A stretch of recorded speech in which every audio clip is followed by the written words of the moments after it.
Hello life builders, how are you all? I hope you all are doing fantastic. And today you are back with Alok. I'm gonna tell you the story of a बाबा जी। एक बार एक गांव में एक बाबा जी आते हैं और उनके पास 3 भारी भारी थैले होते हैं और एक लड़के से मिलते हैं गांव में, उससे कहते हैं क्या तुम मेरी मदद करोगे? वो बोलता हाँ बाबा जी। बोलते हैं ये तो थैला है, आप एक थैला मेरे साथ लेकर चलोगे तो मैं आपको 3 सिक्के दूंगा। वो लेकर बाबा जी के साथ साथ चलने लगता है। थोड़ी दूर पहुंचते हैं तो नदी पड़ती है। अब बाबा जी को नदी क्रॉस करनी थी। बाबा जी ने कहा क्या आप मेरे से ये दूसरा थैला भी ले लोगे?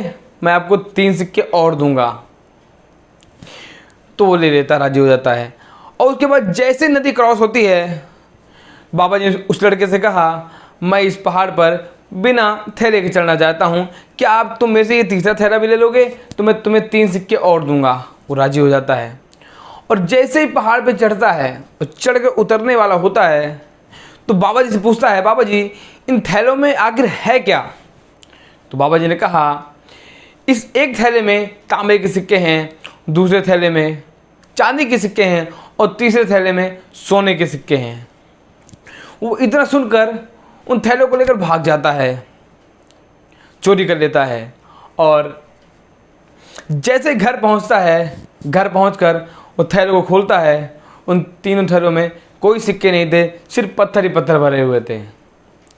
और उन थैलों में एक नोट भी था, उसमें लिखा था कि बेटा मैं इस राज्य का राजा हूँ, आज अपने लिए एक उत्तराधिकारी खोजने निकला था। अगर आज तुम ये थैला लेकर नहीं भागते तो आज तुम इस राज्य के राजा होते। दोस्तों ये छोटी सी कहानी हमको यही मैसेज देती है कि हमेशा अपनी लाइफ में ईमानदार बने रहना है, नेक बने रहना है। हमने बचपन में एक कोट पढ़ा है ना, honesty is the best policy. हमको इसको फॉलो करना है, इसको आत्मसात करना है। और आपको लास्ट में इतना कहना चाहूँगा कि आप हमेशा अपनी ईमानदारी को बचाए रखें, क्योंकि ये आपको बहुत ऊपर लेकर जाएगी। आई होप आपको मज़ा आया होगा। मज़ा आया हो तो अच्छा लगा हो तो लाइक करिएगा, शेयर करिएगा और कमेंट भी करिएगा। राम राम।